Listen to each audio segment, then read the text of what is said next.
सभी को सुप्रभात। मैं प्रथम नरवंशी कक्षा 10वीं का छात्र आज FLN कार्यक्रम के अंतर्गत मैं अपनी कहानी लेकर प्रस्तुत हुआ हूँ, जो कि कुछ इस प्रकार है।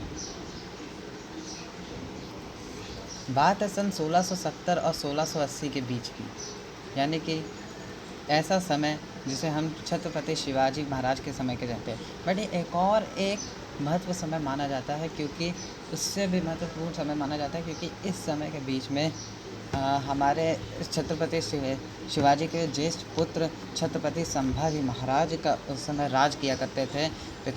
जब उनके पिता का देहांत हुआ था, तो वह पिता का सारा राजकाज देखा करते थे। एक दफ़ा क्या हुआ, मुग़लों के राजा औरंगज़ेब से वो मिलने के लिए दक्कन की साइड पे आए, हैदराबाद की साइड पे गए।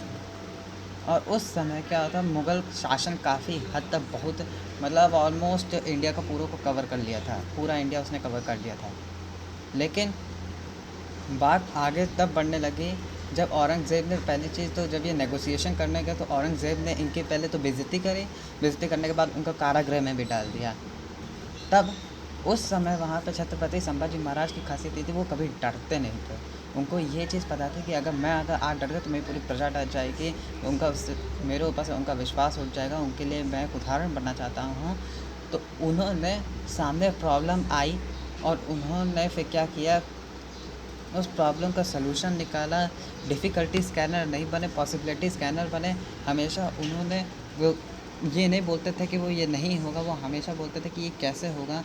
रास्ता ढूंढ के उन्होंने निकाला और कुछ समय बाद वो वहाँ से 10 दिन के अंदर ही, औरंगज़ेब ने 10 साल की उनको सज़ा सुना दी थी, लेकिन वो 10 दिन के अंदर ही वहाँ से फ़रार हो गए थे। अब कैसे हुए, उन्होंने बस अपने कुछ खुफिया गुप्तचर औरंगज़ेब के महल में भी बना रखे थे। उनके माध्यम से वो जब वहाँ से निकले तो तुरंत लड़ाई की तैयारी शुरू कर दी। जैसे ही लड़ाई की तैयारी शुरू करी, औरंगज़ेब फुल अपने उसमें आया और फिर आने के बाद जब घमासान युद्ध चढ़ा तो औरंगज़ेब उसी समय मारा गया।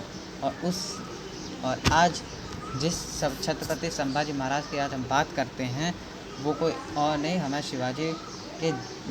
शिवाजी महाराज के ज्येष्ठ पुत्र हुआ करते थे, जिनके जो पिता तो उस समय उनके अवेलेबल नहीं थे, लेकिन उनकी माँ जो जीजाबाई थी वो उनकी देखभाल किया करती थी। और